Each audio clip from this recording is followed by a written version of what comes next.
Yes, students, now we will do Unit 13, that is Simple Interest.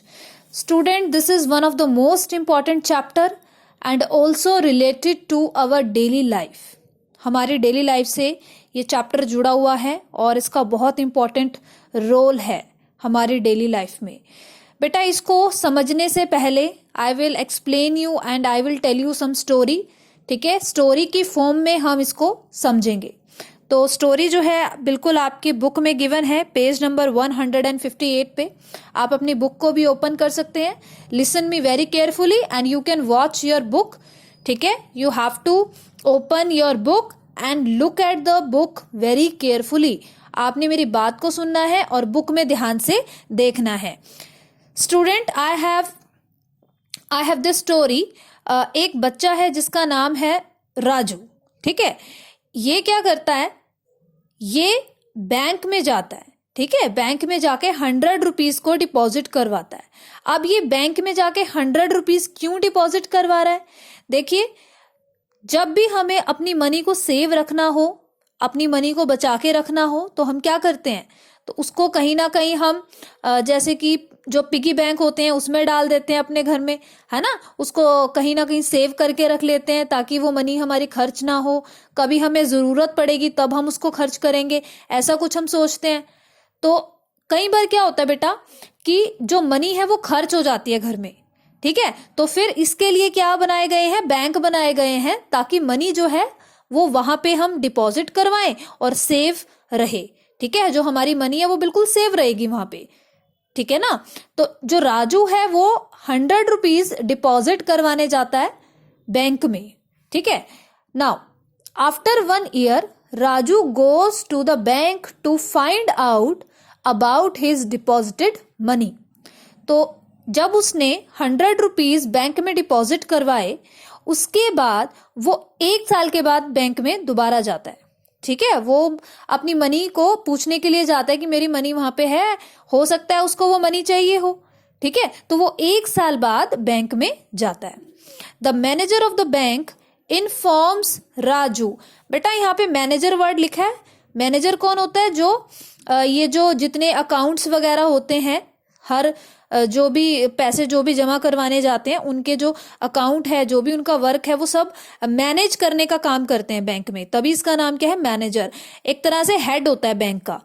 ठीक है, तो जो मैनेजर है, the manager of the bank informs Raju. Raju को इन्फॉर्म करता है that ₹100 deposited in the bank 1 year before has now become ₹110. जो उसने 1 साल पहले 100 रुपीज डिपॉजिट करवाए थे बैंक में, अब वो 110 रुपीज बन चुके हैं. ठीक है, तो अब यानी कि उसको 10 रुपीज का फायदा हो गया. उसने तो 100 रुपीज डिपॉजिट करवाए और 1 साल बाद उसको कितने पैसे मिल रहे हैं, 110 रुपीज मिल रहे हैं, यानी कि 10 रुपीज का फायदा हो गया.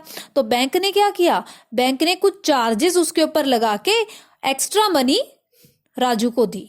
ठीक है, तो वो जो बेटा एक्स्ट्रा मनी दी है राजू को, उसको क्या कहा जाता है, उसको कहा जाता है इंटरेस्ट.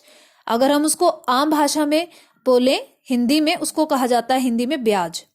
ठीक है, तो जो बैंक एक्स्ट्रा मनी देता है किसी भी पर्सन को, जो भी मनी डिपॉजिट करवाते हैं आफ्टर 1 ईयर, उसको कहा जाता है बेटे इंटरेस्ट. ओके, और जो मनी राजू ने डिपॉजिट करवाई उसको कहते हैं प्रिंसिपल. ठीक है, PRINCIPAL, प्रिंसिपल. इस मनी को बोला जाता है principal. Now thank you, but how did my ₹100 become ₹110 after 1 year. जो राजू है वो थैंक यू कह रहा है बैंक को और कह रहा है कि लेकिन मेरे जो 100 रुपीज हैं वो 110 कैसे हुए. तो यहीं पे हमारा जो कॉन्सेप्ट बनता है, यहीं पे हमारा कॉन्सेप्ट स्टार्ट होता है सिंपल इंटरेस्ट का. इसी को सिंपल इंटरेस्ट बोला जाता है बेटा. ठीक है, जब भी हम कोई मनी को डिपॉजिट करवाते हैं और उसके ऊपर इंटरेस्ट जो पड़ता है, इंटरेस्ट यानी कि एक्स्ट्रा मनी, ठीक है, उसको कहा जाता है सिंपल इंटरेस्ट. जो एक्स्ट्रा मनी हमें मिलती है कुछ फिक्स्ड टाइम पीरियड के बाद, तो इसी को कहा जाता है सिंपल इंटरेस्ट और यही हमारे चैप्टर का नाम है. तो यही हमें पढ़ना है. Now see When someone deposited money in a bank, the bank pays some extra money to the deposited amount. तो ये भी मैंने आपको अभी क्लैरिफाई किया है, जब भी कोई पर्सन मनी डिपॉजिट करवाता है बैंक में तो बैंक उसको एक्स्ट्रा मनी देता है, ठीक है, बैंक उसको एक्स्ट्रा मनी प्रोवाइड करवाएगा। अब ये कुछ टर्म्स है, इसको देखिए बेटे ध्यान से। Money deposited in the bank is called principal, ठीक है, जो मनी डिपॉजिट करवाई जा रही है यानी कि जो 100 रुपीज राजू ने डिपॉजिट करवाए उसको कहेंगे principal. The extra money paid by the bank is called interest. जो एक्स्ट्रा मनी यानी कि 110 दिए, 100 तो राजू के थे, ऊपर जो 10 रुपीज दिए हैं that 10 rupees is called interest, ठीक है। The time period of time after which money is withdrawal is called time, ठीक है, जो 1 साल बाद उसने जो पैसे निकलवाए उसको कहा जाता है, वो जो टाइम पीरियड है उसको कहा जाता है time. Now the extra money paid by the bank for every 100 rupees after 1 year, यानी कि हर 100 रुपए के ऊपर बेटा जो एक्स्ट्रा मनी लगेगी, चार्ज होगी, जो बैंक देगा उसको कहा जाता है रेट ऑफ इंटरेस्ट, ठीक है। यहाँ पे वर्ड लिखा है एवरी 100 रुपीज, हर एक 100 रुपए पे, ठीक है, after 1 year is called rate of interest.